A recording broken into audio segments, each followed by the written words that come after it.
His name is known all over the world. Aristotle, philosopher, scientist, mentor of kings. The man who was the first in history to try to understand and describe the entire world around us, from the structure of the starry sky to the behavior of marine animals, from the laws of logic to the structure of the state. His works became the basis for science, philosophy, and education for thousands of years to come. In this video, you will learn why Aristotle quarreled with Plato and created a completely new philosophy that changed the course of world thought. Why have his works survived 2,000 years and are still used in logic, politics, biology, ethics, and even in modern research into artificial intelligence? And most importantly, why would our picture of the world be completely different without him? This is the life story of a man who taught humanity to think. Suggest topics for new videos in the comments and subscribe to the channel. Sleep stories are released here every day. When a boy named Aristotle was born in the small coastal town of Stagira on the Chalkidiki Peninsula at the beginning of the 1st century BC, no one could have guessed that he would become one of the greatest thinkers in human history. Stagira was a relatively small town, but it was lively and active. Its harbor received merchant ships from all over the Aegean Sea, and the streets were filled with the voices of artisans, traders, sailors, and philosophers from early morning until late at night. The family into which Aristotle was born was highly respected. His father, Nicomachus, was not just a doctor. He held the honorable position of court physician to the Macedonian king, Amyntas II, known grandfather of the future Alexander the Great. Nicomachus came from an ancient family of doctors, whose members considered themselves descendants of Asclepius himself, the god of medicine. This family, from generation to generation, passed on medical knowledge, skills, and methods of treatment, many of which were based not so much on guesswork as on observation, logic, and accumulated experience. Aristotle. For little Aristotle, everything that was happening was not just a spectacle. It became part of his own world. He watched as his father carefully palpated the patient's abdomen, listened to his breathing, checked his pulse, and looked at the color of the skin and eyes, trying to understand the nature of the disease from a combination of signs. Nicomachus believed that the world obeys certain patterns. He taught his son that human health is connected not only with the body, but also with lifestyle, climate, nutrition, mood, and interaction with the environment. For little Aristotle, these lessons became the first steps towards understanding that nature is not chaotic and that certain reasons are hidden behind the apparent diversity of phenomena. His father often took his son with him on visits to peasants in the surrounding villages, to fishermen on the coast, or to wealthy city dwellers. These trips were no less important for the boy than books and instructions. He saw how nature affects people's health. In the lowlands, people are more likely to suffer from fever. In high places, the air is cleaner. And those who work at sea have diseases that differ from those of farmers. All this came together in his mind to form a single understanding of the connection between man and the world around him. But the happiness of this early childhood was short-lived. When Aristotle was about 10 years old, his father Nicomachus died. The causes of death remained unknown. Perhaps it was an illness, perhaps an accident. Soon the boy's mother, a woman named Thestis, died, about whom very little information has been preserved. Left an orphan, Aristotle found himself under the guardianship of his relative, named Proxon, from Atarneus, a city on the coast of Asia Minor. Proxon was not just a guardian. He was an educated man who knew philosophy, mathematics, poetry, and the basics of rhetoric. It was he who took upon himself the boy's upbringing and provided him with a good education for that time. In the morning, Aristotle memorized Homer's lines, then studied the basics of geometry, did arithmetic, mastered rhetoric, and listened to stories about myths, history, and the structure of the world. Proxon encouraged his pupil's curiosity and sought to develop in him the ability to reason, compare facts, and draw conclusions independently. Particular attention was paid to the study of nature. Proxon took the boy to the surrounding groves and to the springs on the coast. There they observed the life of plants and animals together, discussed why some trees grow on dry slopes, while others only near water, why some birds have a long beak while others have a short and strong one, and how the behavior of animals changes before a change in the weather. These observations gradually formed in Aristotle the habit of not just looking at the world, but striving to understand its causes. If most people were content with what they saw, he invariably asked, why? Why does the sun rise in the east every day? Why do some plants bloom in the spring and others in the summer? Why does iron sink and trees not? Why are some people healthy while others are constantly ill? From an early age, Aristotle stood out among his peers not only for his curiosity, but also for his ability to systematize, which was rare for a child. He sought not only to learn facts, but to connect them with each other, to build cause and effect chains from them. If he heard a story about a fisherman, he was interested not only in how the fish were caught, but also in why they lived in this particular place, what the bite depended on, and how the tides affected it. If he watched a blacksmith, he wondered why some metals melted faster than others, and how fire changed the properties of ore. By the age of 15, it became obvious that the horizons of Stagira were too narrow for a young man whose mind strove to embrace much more. Proxon, realizing that Aristotle needed a mentor of a higher caliber than he himself could provide, decided to send him to Athens, the intellectual center of the Greek world, the city where Plato's famous academy was located. It was there that young Aristotle was to continue his journey, a journey that would one day make his name famous throughout the world. When Aristotle, a 17-year-old youth from Stagira, set foot on Athenian soil, he saw a city that had been the spiritual and intellectual center of Hellas for generations. Athens did not impress with the grandeur of its palaces or the size of its fortresses. Its glory was based on something else, on freedom of speech, on the habit of discussing everything, from the structure of the police to the nature of existence, from ethics to cosmology. Here, in every gymnasium and in every shady portico, one could see groups of people immersed in endless conversations about the nature of the world, about the state, about virtue, and even about the meaning of life. But Aristotle's main goal was not the state itself, the capital, but the place located behind its northwestern gate among the sacred groves.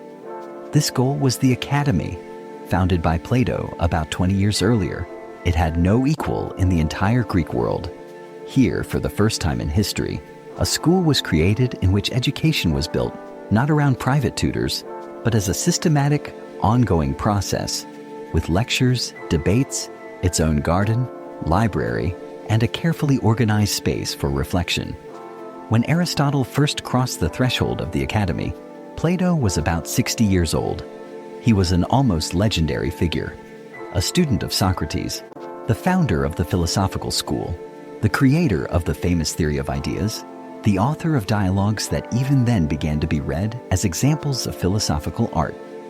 From the very first days, Aristotle immersed himself in a world where every word, every statement, every assumption was analyzed, clarified, and discussed, all for the sake of one goal: the search for truth.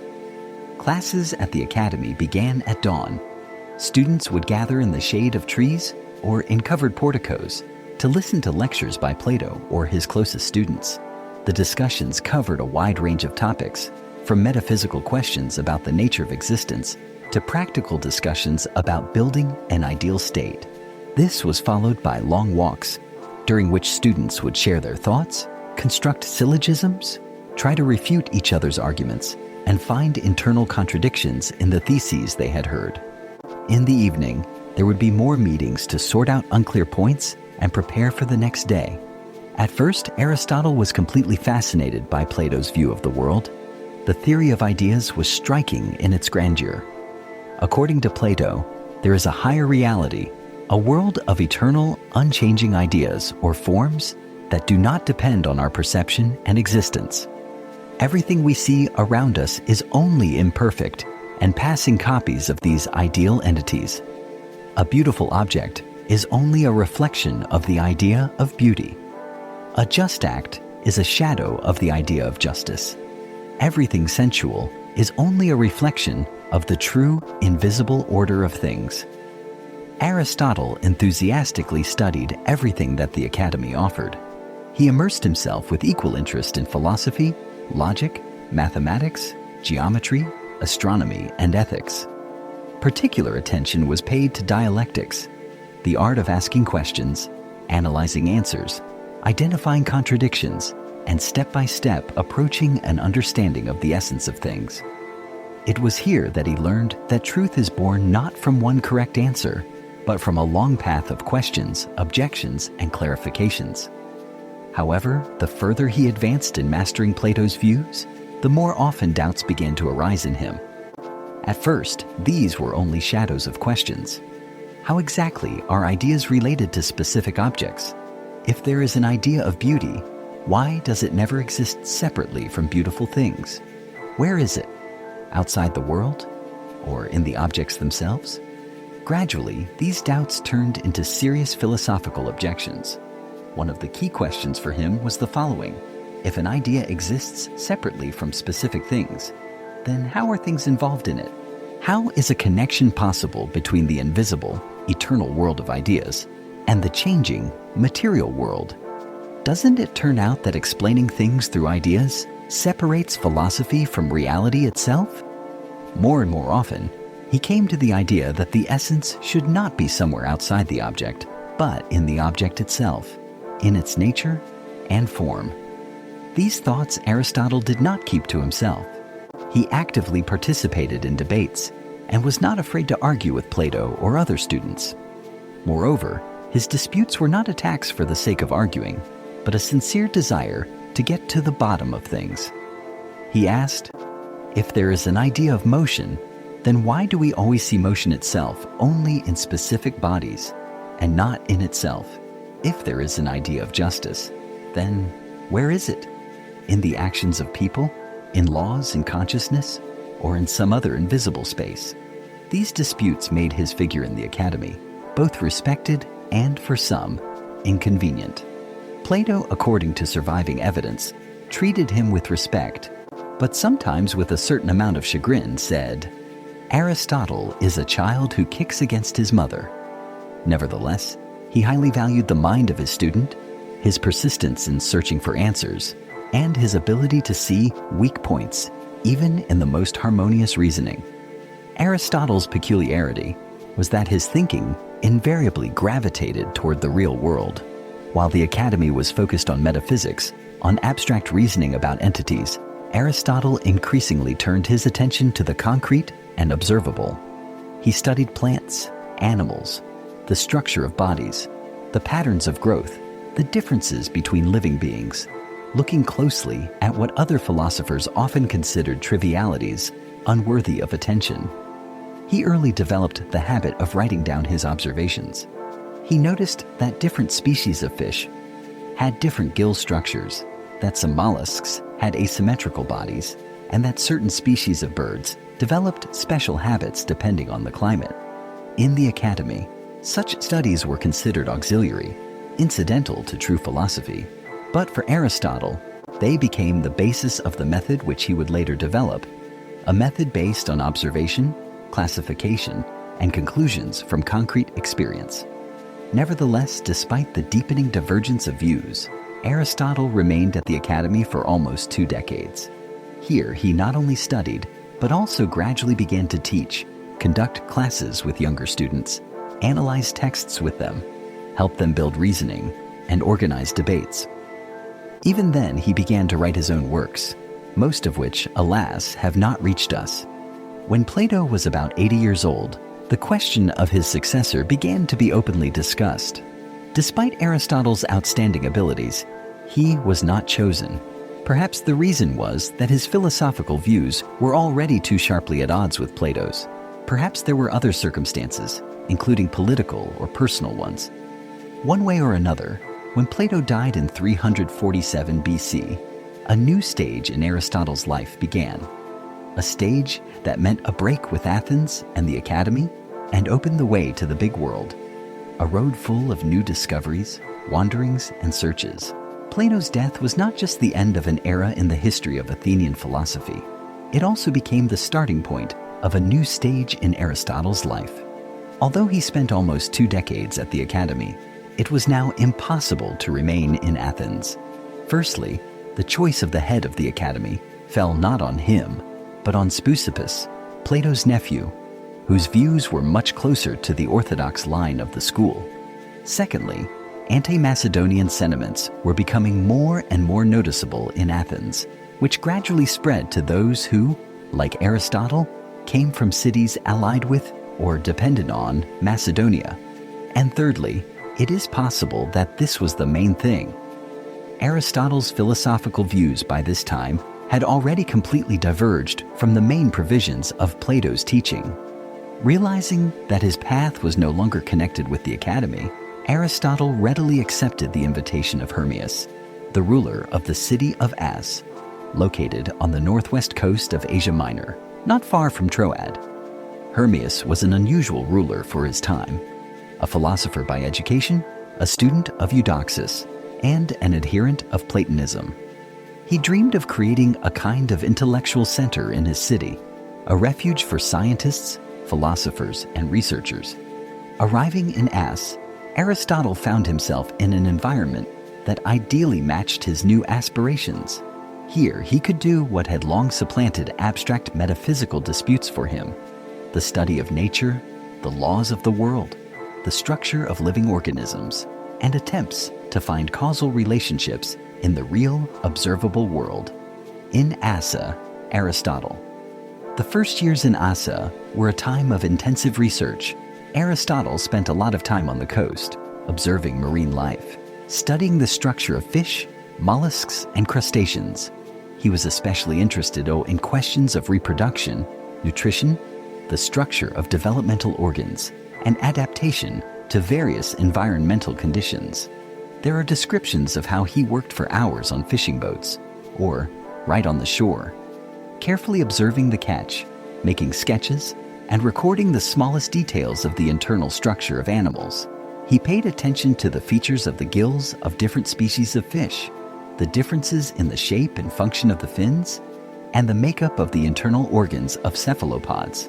He was interested in how vital functions are organized in different species, why some live at depth and others at the surface, and how the features of anatomy are connected with the way of life.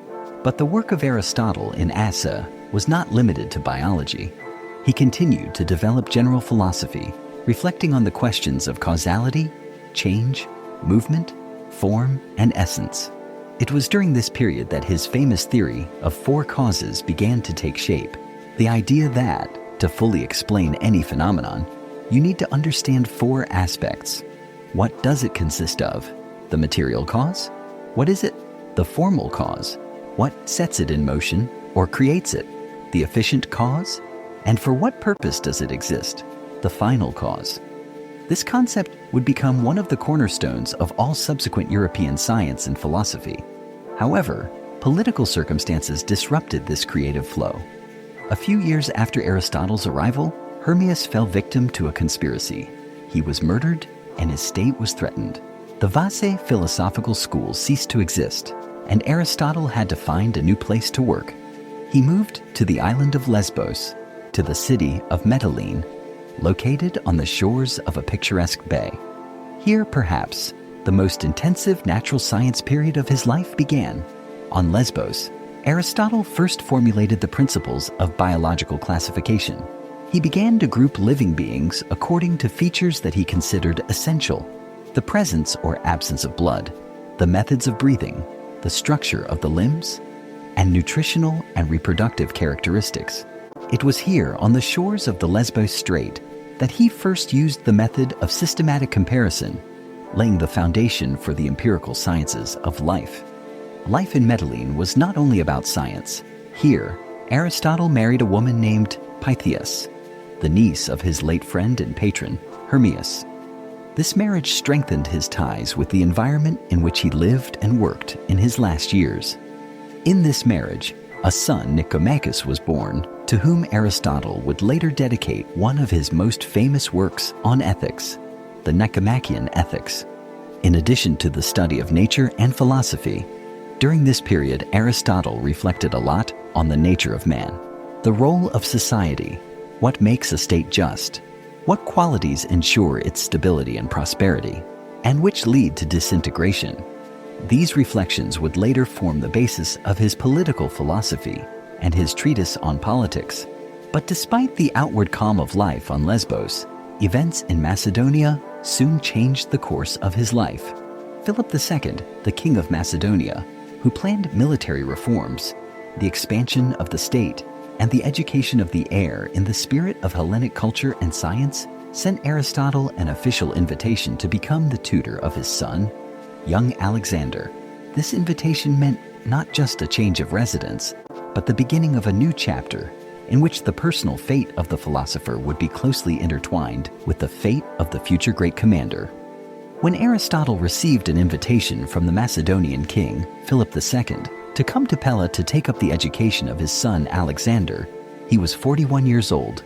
Behind him were years of study at the academy, scientific and philosophical research in Vasa and Mytilene, and hundreds of days spent studying nature, anatomy, and the laws of the surrounding world.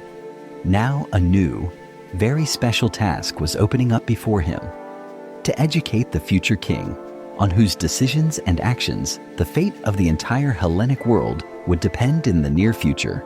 Philip II knew well whom he was inviting. His father, King Amyntas II, under whom Aristotle's father served as a court physician, maintained close relations with the family of Nicomachus. Personal ties, strengthened in the previous generation, played a significant role. But no less important was Aristotle's impeccable reputation as one of the most outstanding minds of Hellas, a philosopher who combined a love of reflection with an interest in observing the real world, rare for his time. Philip understood that his son would not just inherit the throne, but also govern a complex state, wage wars, make alliances, and build an empire. And he wanted the education of the future king to be undertaken by a person capable not only of imparting knowledge, but also of shaping the ruler's thinking, teaching him to understand the nature of things, the laws of society, and the structure of the world. When Aristotle arrived in Macedonia, Alexander was 13 years old. Even then, the boy displayed qualities that would later amaze his contemporaries and descendants. He was distinguished by a lively mind, curiosity, phenomenal memory, a desire for knowledge, extraordinary determination, and confidence in his own exceptionalism. But at the same time, he was quick-tempered, stubborn, sometimes overly daring, and this energy required that it be directed into a constructive channel. A special residence was chosen for studying with the heir in Nicaea, a picturesque place near the capital of Pella, far from political intrigue, a noisy court, and the bustle of the city. Here, in solitude among the forests and hills, Aristotle and his student spent long days immersed in studies, conversations, observations of nature, and reasoning about the meaning of life, power, justice, and the structure of the world. The curriculum that Aristotle created covered the entire spectrum of knowledge of his time. It was based on philosophy, ethics, logic, rhetoric, and poetry. Particular attention was paid to history, geography, biology, mathematics, and astronomy. Aristotle believed that a future ruler must be able to clearly and accurately express his thoughts, understand the laws of nature, see the relationships between phenomena, and be able to think not only about war and politics, but also about eternal questions, about good, evil, justice, and the purpose of man. Rhetoric occupied a central place in the training.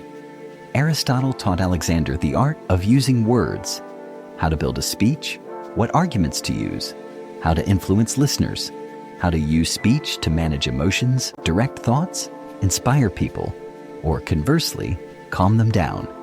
Together, they analyzed examples of speeches by great orators, studied myths and poetry, and discussed the power of words and their influence on minds. No less attention was paid to the study of nature. Aristotle, remaining true to his love for observing the living world, believed that understanding the laws of nature was necessary for every ruler. Together, they studied plants and animals, the laws of the changing seasons, and the structure of celestial bodies. These studies were not abstract. On the contrary, they taught Alexander to see the world as a system in which everything is connected, everything is subject to certain laws, and understanding these laws was necessary for the successful governance of people. A special subject of discussion was the state, public order, the role of law and justice. Aristotle explained that power is not just force, but above all responsibility. They analyzed different forms of government, monarchy, democracy, tyranny, discussed their advantages and weaknesses, and the reasons for prosperity and decline. The teacher convinced Alexander that a stable state is impossible without a just law, without a balance of interests, without understanding the nature of society. There is evidence that Aristotle compiled a special selection of books for Alexander, which he considered necessary for any ruler. Among them were Homer's poems, especially the Iliad, which became almost a sacred book for Alexander.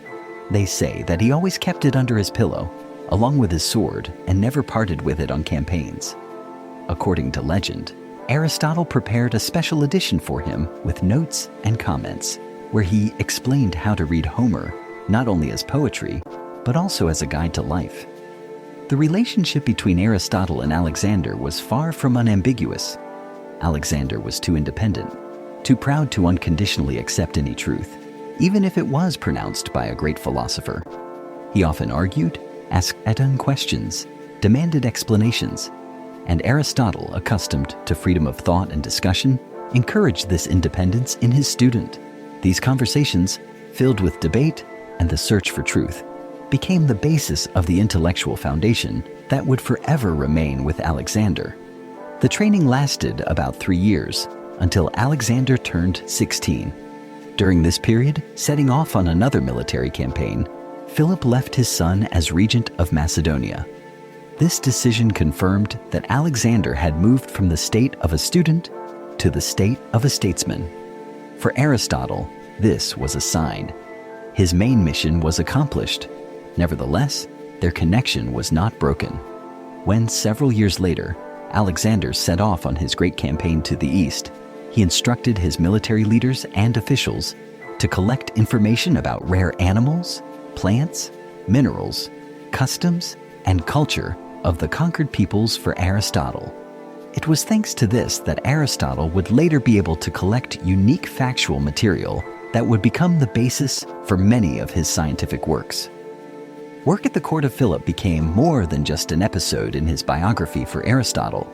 It gave him not only access to resources, libraries, and people, but also made him a figure with enormous authority throughout the Hellenic world. This period strengthened his confidence in the need to create his own school, where knowledge about the world would not just be passed on, but understood, systematized, and developed. When Alexander was about to embark on the path of great conquests, and Macedonia was preparing for radical changes, Aristotle realized that his work here was complete. It was time to return to Athens, the city that had once become his home, and which was now to become the place where he would realize his main idea, to create a school that would unite philosophy and science. Now, Aristotle returned to Athens with the clear goal of creating his own school, embodying in it his ideas about the correct structure of education and what real knowledge should be. Athens, at the end of the 4th century BC, greeted him changed. Formally, the city remained independent, but the influence of Macedonia was obvious. Many citizens perceived this with indignation, although most had become accustomed to the new political reality. Nevertheless, despite the political changes, the intellectual life of Athens continued to boil. Here they still argued, taught, wrote, and thought. Aristotle deliberately did not return to the academy. His views had finally diverged from Plato's ideas about the nature of being. He no longer believed that truth was in the world of abstract ideas. His method was different: to rely on observation, on experience, on a systematic study of the surrounding world. This required not just a place for philosophical conversations, but a full-fledged scientific and educational center combining theory and practice. The site for the school was chosen next to the Temple of Apollo Lyceum. There was a gymnasium here, surrounded by gardens and colonnades, with spacious alleys convenient for walking. This is where the name of the school, Lyceum, came from, and its students were called peripatetics, that is, strollers, because the training was often conducted during leisurely walks under the shade of trees. From the very first days, the Lyceum was different from all the educational institutions that existed in Greece. If Plato's academy was primarily a place for dialectical conversations about the nature of the ideal, about eternal and unchanging entities, then Aristotle created a school in which knowledge was based not only on reasoning, but above all, on observation of the real world. He proceeded from the fact that the truth is hidden in the very nature of things, which means that it should be sought not in abstract reasoning, but in the study of the world in all its diversity. The structure of classes at the Lyceum was carefully organized. In the morning, classes were held for the inner circle of students, the so-called achromatic lectures. These were the most complex courses in metaphysics, logic, physics, ethics, psychology, politics, rhetoric, and poetics. The most difficult and profound questions were discussed here: the nature of causes, the essence of being, movement, the structure of the soul, the mechanisms of cognition, the laws of development of states, and the role of virtue in human life. Esoteric lectures were held during the day, and in the evening, more accessible ones designed not only for regular students, but also for everyone interested. These classes discussed issues of practical philosophy, rhetoric, political structure, history, biology, geography, literature, and education. These lectures were designed for a wider audience of merchants, artisans, travelers, and young men preparing for a political career. But the Lyceum was not just a school, it was a research center. Aristotle saw his task not only as the transfer of knowledge, but also as its constant replenishment. He organized the work of collecting factual data on nature, man, state systems, culture, and customs of peoples. Students of the Lyceum traveled around Greece, Asia Minor, the islands of the Aegean Sea, and Egypt, recording, observing, and collecting information about everything that could be important for understanding the world. One of the first scientific libraries in history was created in the Lyceum. Aristotle paid great attention to the collection, systematization, and cataloging of texts. He himself compiled lists of books, distributed them into thematic categories, and made detailed comments and indexes. This library soon became the largest collection of knowledge in all of Hellas. In addition, the Lyceum actually became the first scientific laboratory. Here they did anatomical dissections of animals, observed the development of embryos, studied the habits of birds, fish, and insects, and described plants, minerals, and climatic phenomena.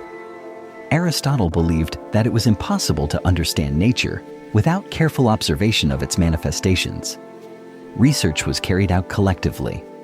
If in the academy, philosophy remained a matter of individual reflection, then in the Lyceum, they worked together. A group of students studied different areas. Someone studied the structure of animals, someone collected data on plants, and someone described the political systems of various cities and states. All the collected information flowed to Aristotle, who sought to include it in the overall picture of the world. Aristotle himself took part in the work of the school every day. His days were scheduled by the hour: morning lectures for students, afternoon meetings of research groups, evening public lectures, then work on his own essays. In his free time, if it could be called that at all, he spent hours in conversations with students, clarifying terms, correcting formulations, and checking the results of observations. But the Lyceum was not just a school, and not just a scientific center. It became the embodiment of the idea that knowledge is not an accumulation of abstract truths, but a living, continuous work of the mind, in which observation is combined with analysis and reflection with experience. At the Lyceum, for the first time in history, a systematic combination of philosophy with the natural sciences, logic with empirical data, and metaphysics with real facts was undertaken. This principle of combining theory and practice, logic and observation, knowledge and experience would become the basis not only for the science of the Hellenistic period, but for the entire Western intellectual tradition. It was here at the Lyceum that the model of the university was born, as a space where thought is free, where knowledge is tested by experience, and where each question gives rise to a new round of search. When the Lyceum began to work at full capacity, Aristotle devoted himself entirely to the work that he perceived as the highest purpose of his life, the creation of a holistic, systematic picture of the world, covering all areas of knowledge accessible to man. This was not just an educational project, not just a philosophical school. He was building the first scientific encyclopedia in the history of mankind, which was to unite data on nature, society, language, culture, state, and man. At the heart of this titanic work was Aristotle's firm conviction that truth should be based not only on reason and reasoning, but above all, on experience, on observation, on a careful study of reality. Any knowledge, he believed, should be systematized and should reveal the causes, structure, and patterns of phenomena. Unlike Plato, who expounded his views in the form of literary and polished dialogues, Aristotle created works of a purely scientific nature. His texts are either lecture notes or notes for the internal use of the school. Therefore, the style of his works is dry, saturated with definitions, lists, classifications, and logical schemes, devoid of literary embellishments, but extremely precise and analytical. At the basis of his entire intellectual system lay logic, a discipline that Aristotle actually created. Before him, there was no formalized doctrine of the laws of correct thinking. He was the first to describe the structure of deductive reasoning and formulated the concept of a syllogism, a logical construction in which from two premises the conclusion necessarily follows. For example, all people are mortal. Socrates is a man. Therefore, Socrates is mortal. Aristotle united his works on logic under the general name organon, which means tool. Logic was considered as a tool of thinking, necessary for all other sciences. This cycle included works on categories, where he analyzed the fundamental types of existential statements, on interpretation, dedicated to the structure of judgments, first analytics, where he developed the theory of syllogisms, second analytics, where he talked about scientific proof, topics dedicated to the methods of dialectical reasoning, and on sophistical refutations, in which he analyzed false arguments. Physics, as Aristotle understood it, is not a narrow discipline, but a science about all of nature. In the treatise Physics, he considered the concept of motion, change, space, time, the cause of origin and destruction, as well as the structure of nature. Here he formulated his famous theory of four causes: the material cause, of which a thing consists; the efficient cause, what sets a thing in motion or creates it; the final cause, for the sake of which a thing exists. A special place in his legacy is occupied by his works on biology. In them, Aristotle left a description of more than 500 species of animals. Moreover, many of his observations turned out to be so accurate that they remained unsurpassed until modern times. His works on the history of animals, on the parts of animals, on the movement of animals, and on the origin of animals became the first attempt in history to create a zoological classification. He divided animals by the presence or absence of blood, a category that in modern biology roughly corresponds to the division into vertebrates and invertebrates. Aristotle studied the development of living organisms with amazing attention. His works on embryology describe in detail the process of development of a chicken in an egg, from the first appearance of blood vessels to the formation of organs. He observed that development occurs gradually, step by step, from the indefinite to the definite, from the simple to the complex. No less important are his works on psychology, or more precisely, on the philosophy of the soul, as it was understood then. In his treatise on the soul, he proposed to consider the soul not as some separate substance, but as the form of a living body, what makes an organism alive. He identified 3 levels of the soul: vegetative, responsible for nutrition, growth and reproduction, inherent in plants, animals, and humans. Animal, associated with perception, sensation, and movement, inherent in animals and humans. Rational, capable of thinking, inherent only in humans. In the field of social sciences, Aristotle created fundamental works on politics and ethics. His treatise Politics was based not on speculative models, but on the study of real state systems.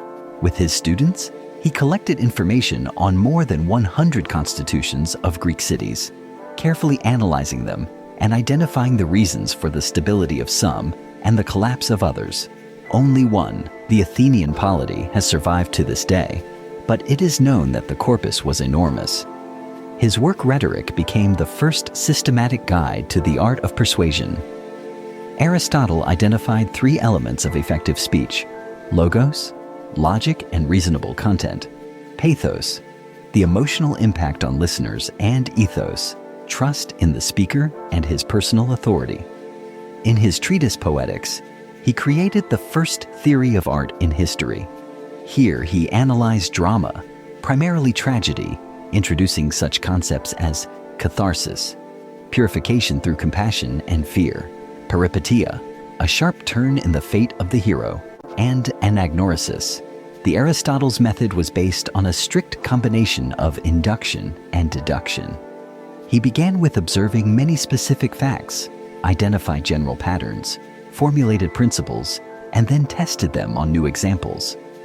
For the first time in history, he clearly formulated the idea of inductive generalization, movement from the particular to the general. He also created the first classification of sciences, dividing them into theoretical sciences, physics, metaphysics, mathematics, whose goal is truth; practical sciences, ethics, politics, sciences of right action; productive sciences, poetry, art, rhetoric, sciences of creating something new. Each of these disciplines had its own subject of study, its own methods and goals. This structure formed the basis of the entire subsequent scientific tradition of Europe. The system he created covered the entire world, from the structure of the body of a sea mollusk to the structure of space and political systems. Aristotle was the first in history to attempt to give a comprehensive, logically ordered description of reality in all its diversity. Work on this intellectual encyclopedia continued until the end of his life.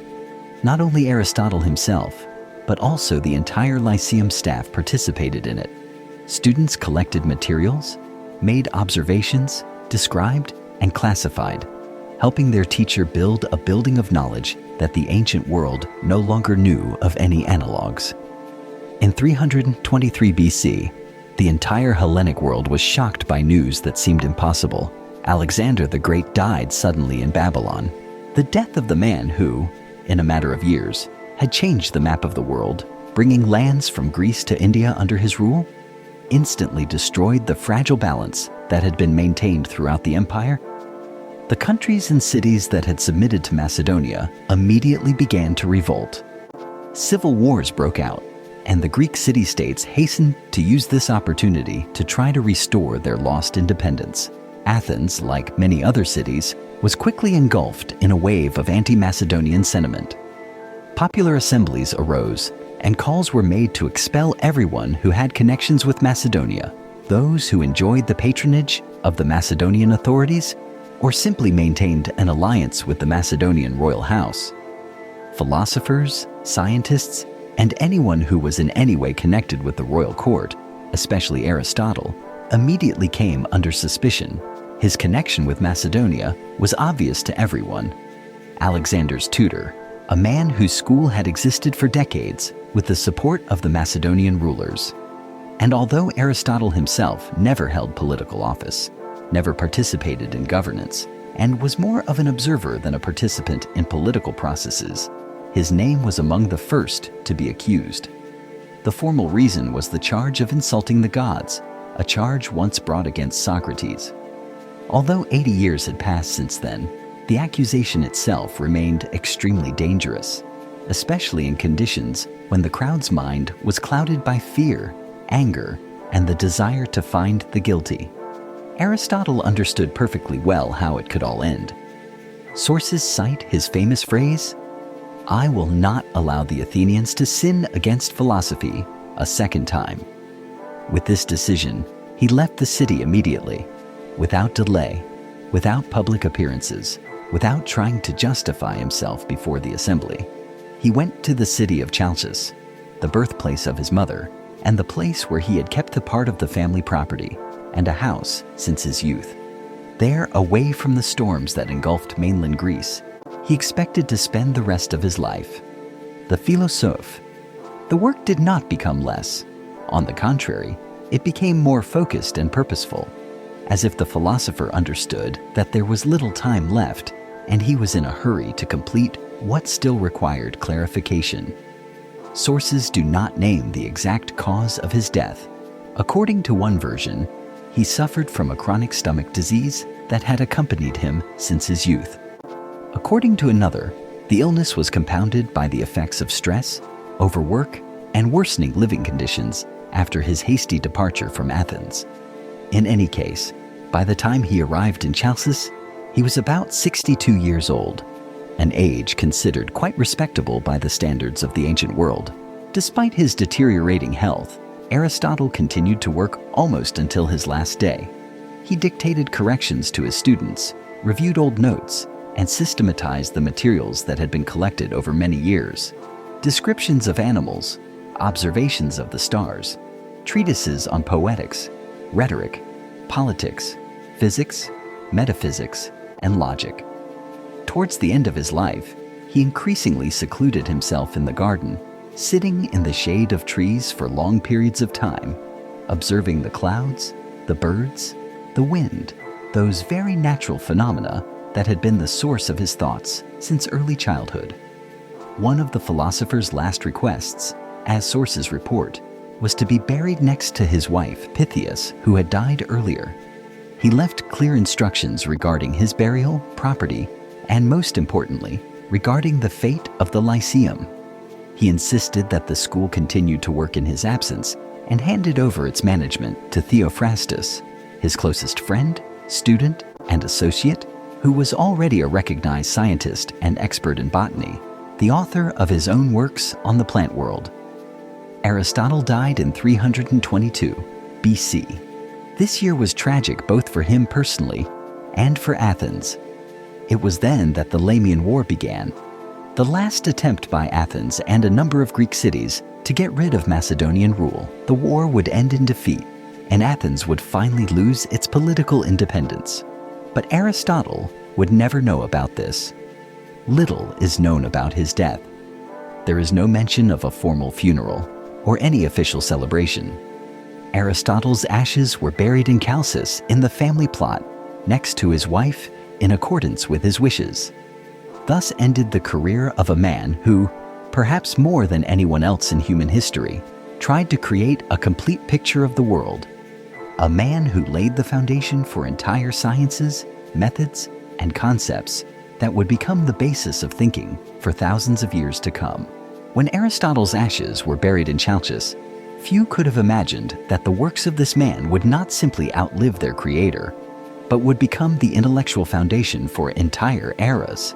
They would outlive the fall of the Greek city-states, the disappearance of the Alexandrian Empire, the collapse of Rome, and the darkness of the early Middle Ages. They would be reborn within the walls of European universities, become the basis of scientific revolutions, and live onto this day. Immediately after Aristotle's death, his closest student and friend Theophrastus continued his work. He became the head of the Lyceum, preserved the library, archives, drafts, and traditions of the school itself. Theophrastus was not only an outstanding botanist and naturalist, but also the systematizer of a significant part of the materials left by his teacher. Under his leadership, the Lyceum continued to flourish, remaining an influential center of science and education for almost 2 centuries. When the Hellenistic era began, philosophical centers moved from Athens to Alexandria, Rhodes, and other large cities of the Eastern Mediterranean. In the Great Library of Alexandria, Aristotle's works were preserved, studied, and copied. Scholars of that time sought not only to protect this legacy, but also to comprehend it, to systematize it, and to continue research. Late antiquity met the Aristotelian tradition with ambivalence. Neoplatonists, Stoics, and skeptics argued with him, rejecting some ideas, adapting others. Yet in logic, biology, rhetoric, and political theory, Aristotle remained authoritative and in demand. With the fall of the Roman Empire and the onset of the early Middle Ages, much of Aristotle's work was lost in the West. For centuries, the Latin world knew him only as the author of logical treatises, categories, on interpretation, and topics. Everything else, physics, metaphysics, biology, psychology, politics, rhetoric, was forgotten or inaccessible. But in the East, in Byzantium, and especially in the Arab world, the Aristotelian tradition not only survived, but flourished. From the 6th to the 10th centuries, Muslim scholars translated Aristotle's works from Greek into Arabic, commented on them, debated with him, developed his ideas, and supplemented them with their own discoveries. The Arab world became the bridge across which Aristotelian philosophy returned to Europe. From the 10th century onward, a great translation movement brought Arabic and Greek texts into Latin. Once again, Aristotle's works became available to European scholars and quickly became the backbone of university education. Medieval schools in Paris, Oxford, Cambridge, and Florence built their systems largely on Aristotelian logic, metaphysics, ethics, and politics. Thomas Aquinas and other scholastics integrated Aristotle's philosophy into Christian theology, creating a synthesis of reason and faith. His concepts of causality, form and matter, and ends became tools not only for explaining natural phenomena, but also for understanding the divine order. For centuries, Aristotelian physics remained the official worldview of Europe, dominating universities until the scientific revolutions of Copernicus, Galileo, Descartes, and Newton. Yet even as his physical theories were overturned, his method, systematization, during the Renaissance, Aristotle was once again read, studied, and challenged. Leonardo da Vinci, Copernicus, and Newton rejected many of his models, yet continued his paradigm. The quest to explain nature through observation, measurement, and analysis. In modern times, Aristotle's legacy has remained central to the humanities.